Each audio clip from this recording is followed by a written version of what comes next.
3 of the past 4 Grand Slams ended with Jannik Sinner holding the trophy, including the 2024 US Open.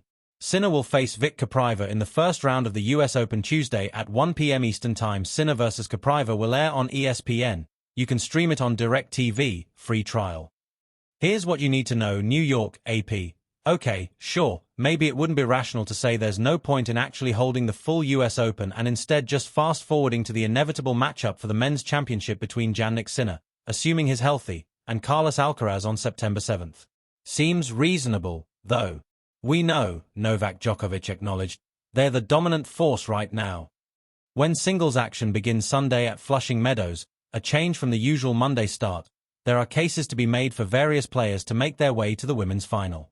The top 3 in the rankings, number 1 Aryna Sabalenka, number 2 Iga Swiatek and number 3 Coco Gauff, have won the past 3 US Open titles, for example.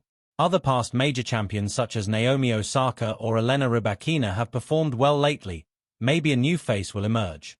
Jannik Sinner and Carlos Alcaraz have won the last 7 Grand Slam titles.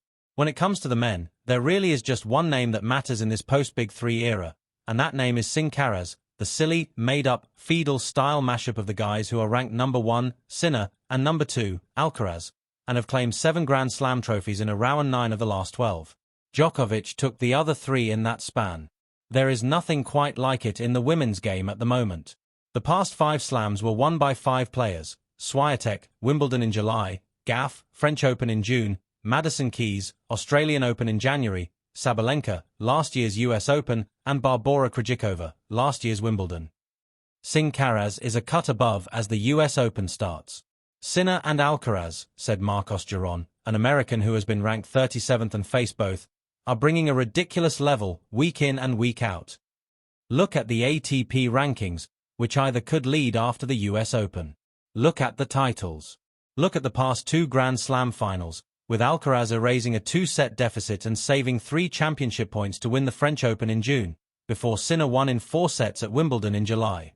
Look at the most recent Masters 1000 tournament, the Cincinnati Open, where Sinner didn't drop a set en route to Monday's final but quit because he was feeling ill, ceding the trophy to Alcaraz. That ended Sinner's 26-match winning streak on hard courts. Alcaraz was responsible for the previous defeat, too. Alcaraz collected his tour-leading 6th trophy this season and has won 39 of his most recent 41 contests.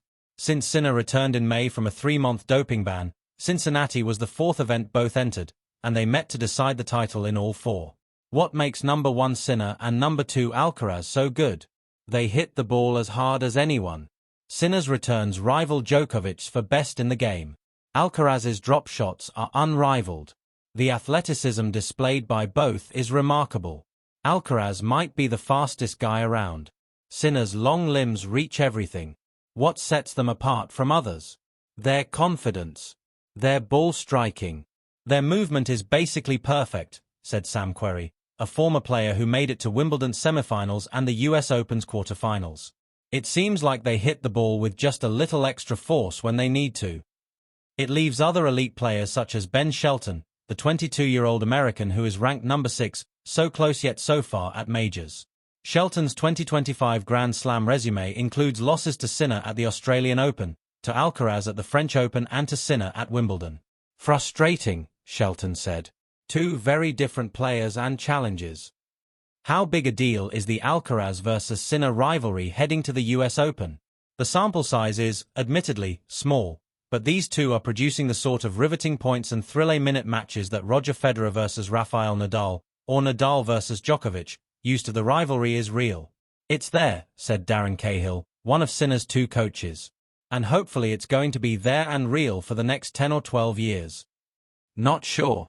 Head to YouTube and check out Alcaraz versus Sinner, whether at Roland Garros this year or at the US Open in 2022 or pretty much any of their 14 showdowns. Alcaraz leads 9-5. You have to earn every point, every game. He makes you suffer, from the first point of the match until the last ball, said Alcaraz, a 22-year-old from Spain. It's really tough to find holes in his game.